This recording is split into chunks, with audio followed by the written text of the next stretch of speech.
Okay, let's just dive right into this explainer because today we are exploring an absolute architectural marvel hidden right in the middle of ancient texts. We're looking at the longest chapter in the Bible, Psalm 119. Whether you're a historian, a literature buff, or literally just someone fascinated by ancient poetry, the sheer construction and the emotional depth of this text is absolutely mind-blowing. It's a piece that has fascinated scholars for centuries, and today we're going to break it all down visually. So to really wrap our heads around the sheer scale of this ancient text, we first need to look at its staggering length. We're talking 176 verses. In a collection where, frankly, most poems and songs are maybe 10 or 20 lines long, this one stands out like a massive skyscraper in a tiny village. It's this sprawling, massive meditation that takes serious time just to read through, let alone actually compose.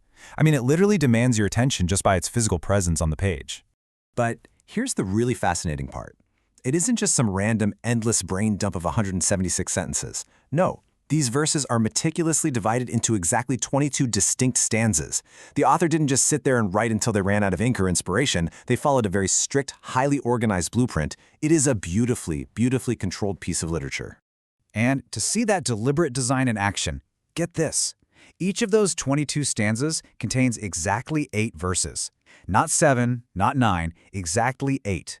The mathematical precision here is just incredible. It's almost like a rhythmic heartbeat pulsing through the whole document, right? 22 sections, 8 beats per section, giving us that grand total of 176. And as we'll see, this provides an incredibly stable structure for the intense emotions we're going to uncover a bit later. Since this is a massive thematic meditation, here's how we've organized things for today. First, the structure of the longest psalm. Second, synonyms for the divine law. Third, a lamp for the path. Fourth, comfort in times of affliction. And finally, the righteous versus the proud. All right, moving into section 1, structure of the longest psalm. Let's look at how this poem is actually built from the ground up. So the secret here lies in a really fascinating linguistic framework. Take a look at how the Hebrew alphabet is mapped to each stanza. Remember those 22 stanzas we literally just talked about? Well, there are exactly 22 letters in the Hebrew alphabet. This reveals the highly structured literary framework guiding the entire text. Stanza 1 is titled Aleph. Stanza 2 is Bet. Stanza 3 is Gimel. And it continues perfectly like that all the way down to the 22nd and final letter, Tau. Basically, the entire text functions as a masterful acrostic poem. What that means is the first letter of every single line in a stanza begins with that stanza's designated Hebrew letter. So in the Aleph section, all 8 verses start with the letter Aleph. It creates this meticulous, incredibly rigid container for what is actually a very sprawling, emotional meditation. I mean, imagine trying to write a heartfelt 8-line poem where every sentence starts with A, then doing it for B, all the way to Z. It was actually a brilliant mnemonic device for memorization in an oral culture. It essentially covers the topic comprehensively, from A to Z, or, well, in this case, Aleph to Ta. Okay, section 2, synonyms for the divine law. Let's define the core subject here. Now, if you were to read straight through the text, you might feel like you're reading the exact same thing over and over again. But to avoid getting lost in that repetition, you kind of have to understand that the author uses these 7 different terms interchangeably. We're talking testimonies, ways, precepts, statutes, commandments, judgments, and word. They all describe the exact same concept of the law. It's kind of like looking at a beautifully cut diamond from different angles. Sometimes it's a statute, implying a really firm boundary.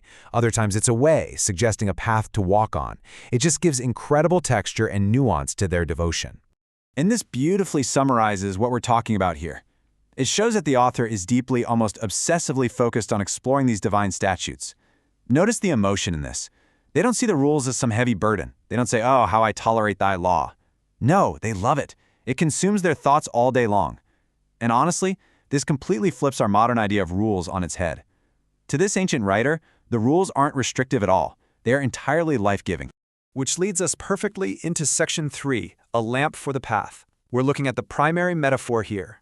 This provides the central visual through line for this entire explainer. It establishes that the law is absolutely not a restrictive burden or a set of heavy chains. It's a light source. And notice the brilliant double imagery happening here. A lamp unto my feet implies illuminating the very next immediate step you take, keeping you from tripping right now in the present moment. Meanwhile, a light unto my path suggests illuminating the broader, long-term journey ahead. It seamlessly covers both the micro and the macro moments of life. So instead of restricting movement, it acts as an illuminating tool. The very entrance of these words brings light and gives understanding even to the simple. You definitely don't need to be an ancient, elite scholar to benefit from it. The text is basically arguing that navigating the complexities of life without this illuminating wisdom is, well, it's quite literally like stumbling blindly in the pitch dark. Let's move into section 4, comfort in times of affliction. Let's see how they use that light during the dark times. The poet absolutely does not shy away from expressing immense despair here. They say they have become like a bottle in the smoke. Now, what does that vivid imagery actually mean? Well, ancient bottles were often made of animal skin. If you hang a skin bottle over a smoky fire, it gets black, shriveled, dried out, and just utterly useless. The author feels completely exhausted and withered by life's circumstances. Throughout the whole text, they describe their soul melting for heaviness and cleaving to the dust. It is incredibly raw and honest about human suffering. But juxtaposed right up against that intense pain, we see extreme emotional highs. It demonstrates that the law brings unparalleled joy and comfort, even in the darkest affliction. Even while feeling like a shriveled, useless bottle in the smoke, they declare the words are sweeter than honey. Think about how profound that is for a second. The rigid, mathematical perfection of that 22-stanza acrostic poem actually acts as a container, holding together a deeply turbulent, messy emotional experience. The law is their unmoving anchor when literally everything else is falling apart. Finally, Section 5, the righteous versus the proud. Let's explore the central conflict driving all of this. This brilliantly illustrates the stark contrast we see repeated over and over again in the text. We have the external threat of an oppressive group referred to simply as the proud, stacked right up against the internal, faithful devotion of the servant. Notice how the proud are busy forging lies, digging traps, and they have farts as fat as grease, which is just a fantastic ancient idiom meaning they're insulated, completely unfeeling and stubborn. In stark contrast to that, the devoted servant's response to these vicious attacks isn't to fight back with the same dirty tactics. Instead, they meditate, they hope, and they stick to the testimonies.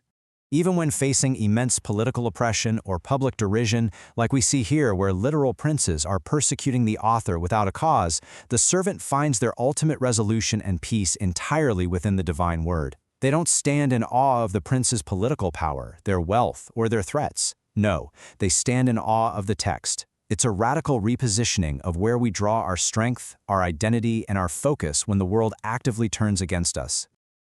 So the crucial point we are left with today is this incredibly provocative question, inviting us all to consider, wherewithal shall a young man cleanse his way? Or, put in more modern terms, how do any of us keep our path clean, true, and purposeful? In a chaotic world filled with the proud digging pits, with moments where our souls genuinely melt from heaviness, what illuminating truths are you using to clear your own path? Are we just stumbling through the dark, hoping for the best? Or are we carrying a lamp,